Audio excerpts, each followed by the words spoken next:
Emma's Universe podcast.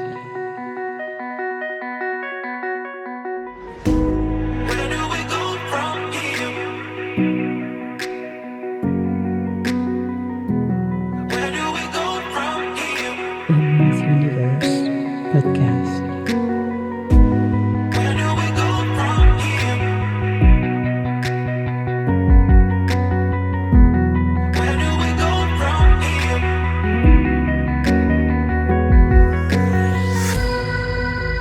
Emma's Universe podcast.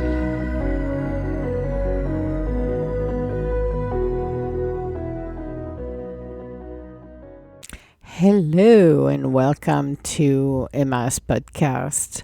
So, yeah, it's our Wednesday talk, but yeah, I like my soul in a blank right there. It's like, oh, okay, what is she gonna talk about? I noticed something on TikTok, and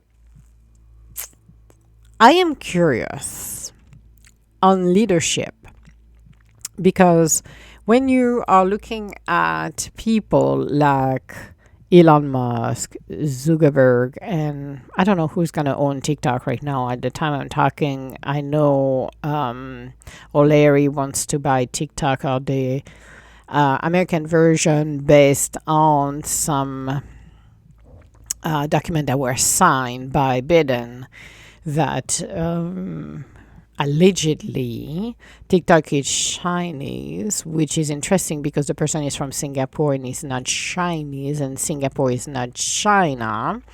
But whatever the deal is.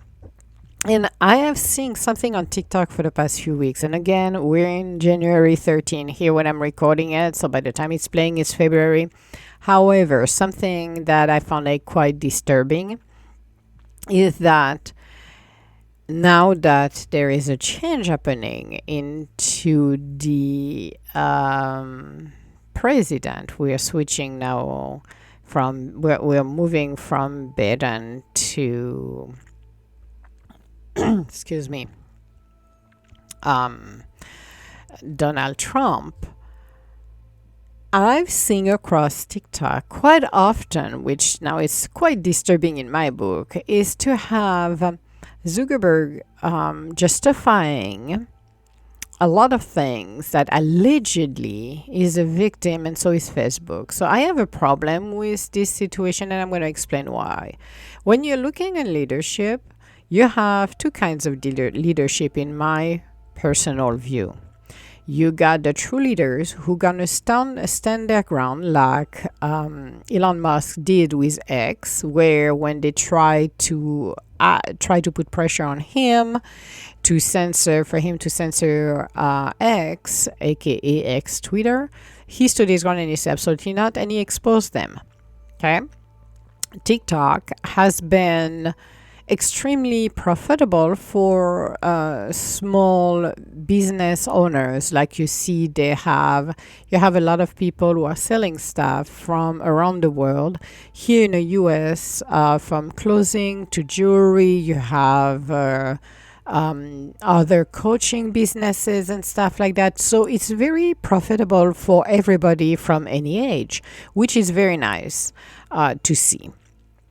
And then you got Facebook, where they ban actually, which is amazing. Okay, they ban the Republican, you ban Donald Trump to have even his own account. There is a censorship that has been extremely prolific right there, which is absolutely ridiculous at some level.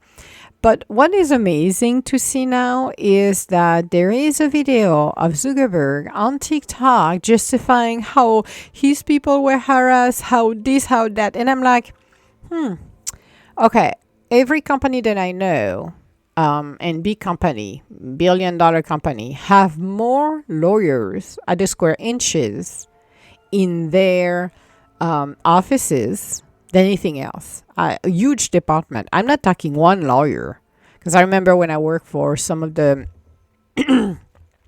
billion-dollar companies, I used to work with lawyers actually directly, and I work with about a dozen lawyers, and there were more than that. But I work at least with a dozen lawyers from different business units, from different area, blah blah blah. So there is a huge diversity. Now you're not gonna tell me that Facebook doesn't have that, because that would be a lie. But I'm troubled by the fact that that guy spend his time justifying his doing on his app, blaming the government. When you got the guy from TikTok, sorry, I forgot his name, from TikTok, the one who created TikTok, stood up, went to Congress, has his lawyer fighting for him and standing for keeping TikTok. Have Elon Musk said, "F you people, I do whatever I want. This is freedom of speech." People with advertising who tried to blackmail him and said, "Well, we're not going to advertise on your platform." And he said, "F off because I don't care." So that really shows the kind of leadership. I rather have those guys as a leader in leadership if I had to work for in those industries, then have the guy on Facebook justifying, "Oh, I did this, I did that because I was pressure and I'm trying to cry victimhood." You're sitting on billions of dollars. You have a ton of lawyers. You can expose them via your social media because you own Facebook. But you cowardly bend over all of the rules and have censorship at the square inch on your app. And now that the tides are turning, you're trying to justify your wrongdoing and your cowardness. You know, if you create something, and I have no issue for people who have entrepreneurship, I don't care about it, how much, like I always said, whatever you got on your banking account, it's your purview. It's not mine. I don't care what you got, and good for you. But when you have companies that are that big around the world, you should be leading as a leader, not as a coward. And come back on other platform because you're thinking, well, TikTok's going to be turned off on the 19th. And he did that in purpose, actually, which is quite sad to see what Biden has been doing for the past several weeks, because what he's doing is try to impede on the work that is for the next president. To me, it's quite sad to see how much destruction it creates and chaos to do not help the next president. For me, it's defeating the purpose. I don't care what side of the fence you are. I literally don't give a crap. But when you start to create more chaos than it's necessary to do, passing some executive orders that are incorrect and are going to damage the country, you're doing it not to the next president, you're doing it for the people living there. And you're not going to help the economy. So to me, it's ridiculous, but it's called retaliation, and so how many childish people are, which is very sad. Now, in the case of Zuckerberg coming into other platform and justifying this, I was looking at the comment, and people are not buying it. People are not buying his excuse, and I don't either, because for me, you're accountable for your actions. Again, when you're sitting on billion-dollar companies, again, you do have lawyers by the square inches. This is the biggest department you got is your lawyers. This is how it rolls, because lawyers rules, which I don't have a problem with that actually. This is how it works. Company works with their lawyers. But justifying that you created censorship and trying to poach people on TikTok are not going to go on Facebook. The majority of them, there is exactly a movement that's been happening as well to delete Facebook from phones and computers and whatever. So you're not poaching the people because the people are not going to come to you. It really shows that those people are out of touch and you're accountable for your actions. As a business owner, you are accountable for your actions. And to me, I have more respect for the guy from TikTok, even though he's been put through hell, and the people and the Elon Musk who really do things that brought to the basics. Like he said, true freedom of speech. Do they have more hate speech on X? No. But they are able to say what they got to say. You say what you got to say and you move on. That's how it works. So I found it quite interesting when you're looking at your leadership, then looking at those 3 examples and looking at where you are if you're working for a company and you're a manager, a director, a VP, a team lead, whomever you are, look at the way you're doing things. Because if you're acting like a coward, you're not going to go that far, especially if you push and point fingers at everybody. You do realize that, and I've seen it quite often, that when things go down very well, you praise yourself. And it's like, yes, I did that. And then when thing goes bad, instead then take accountability of the action and say, yes, I totally did that. And then you go quietly and talk to the team and say, okay, guys, we fell on this one. You take the hit first. And I've seen it quite often. People will pull fingers at others, say, no, I did not do it, but you're leading the project. No, I did not do it. It's not me. But you're the one who's supposed to be responsible by overviewing the projects. So think to put it at every level. And what kind of leader are you? Are you the one that really inspired people? Stand your ground, stand for what you believe.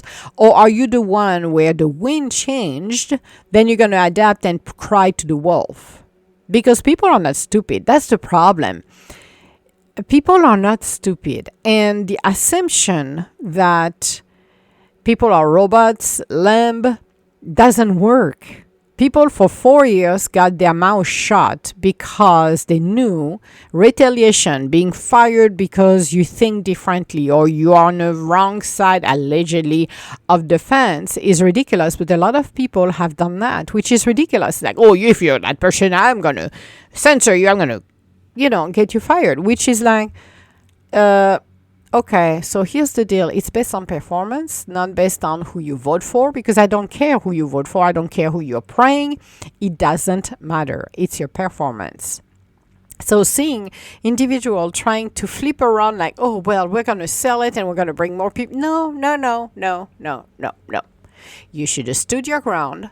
You got enough lawyers. You would not lose your livelihood. You set up censorship within your platform. Now you're going to all fire them on January the 20th because, hey, we're going to, change this. No. Be accountable for your actions because you were part of the problem.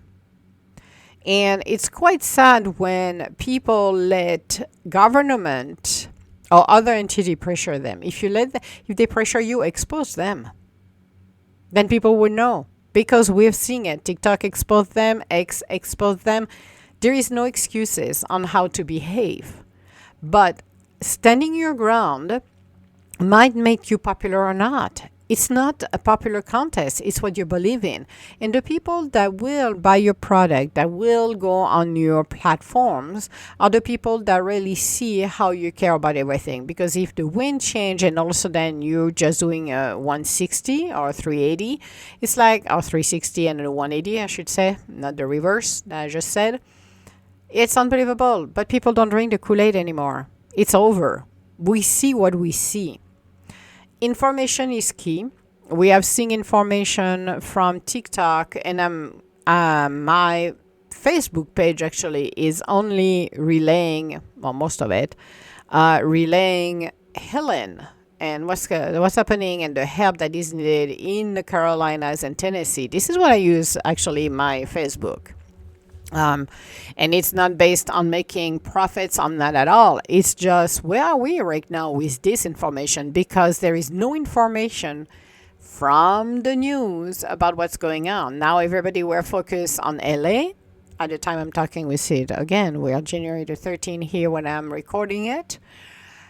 You have to look at where we are with the Carolinas and passing the right information, the right help, because the livestock and the people still needs to be supported. And there is no help from the government. So I realized TikTok has, when I came late to the game on TikTok because I could care less about TikTok, and I got a nail, I think last year or something like that. Yeah, something like that. And I was interested to see what was going on there. But he's been very helpful because the people actually that are recording stuff for the Carolinas are the people who are part of the people that are involved and helping those individuals and the families and the children and the animals and everything and part of the rebuilding of it. This is how we get the true footage. So the flooding my social media from Insta to Facebook, this is what I've been doing. Relaying information, what is needed for those guys, because nobody is providing the support of it. So I started to use that. That was 2 weeks after Helene hit. And I just started to flood this. And the mission is still the same, utilizing TikTok, because TikTok's not going anywhere. To be honest with you, after the 19th, it maybe can go dark for a day or two, but it's going to be back up right after that because there is no reason to ban TikTok. And, signing a decree saying that they are Chinese, blah, blah, blah, it's ridiculous. It's like, really? So let's see what else we can do to support those people because they are in dire need of help. It's still not cleaned.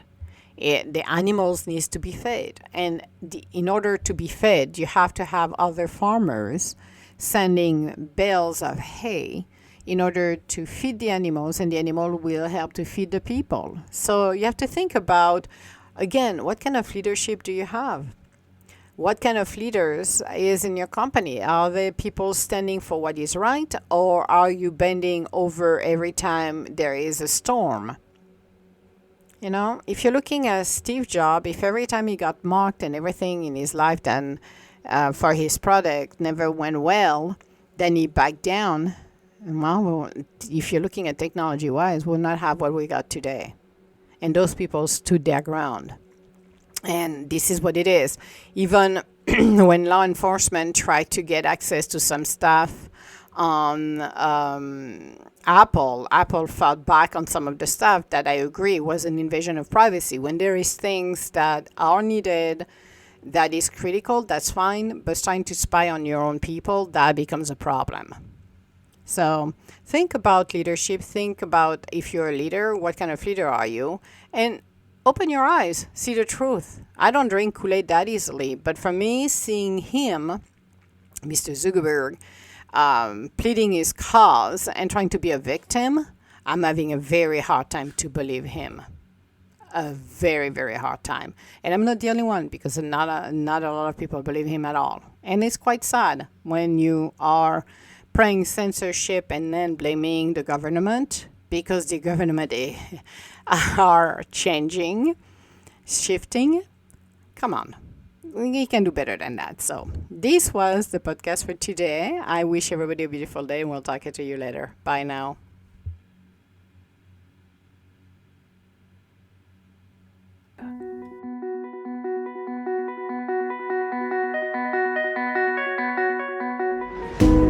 Where do we go from here? Emma's Universe Podcast.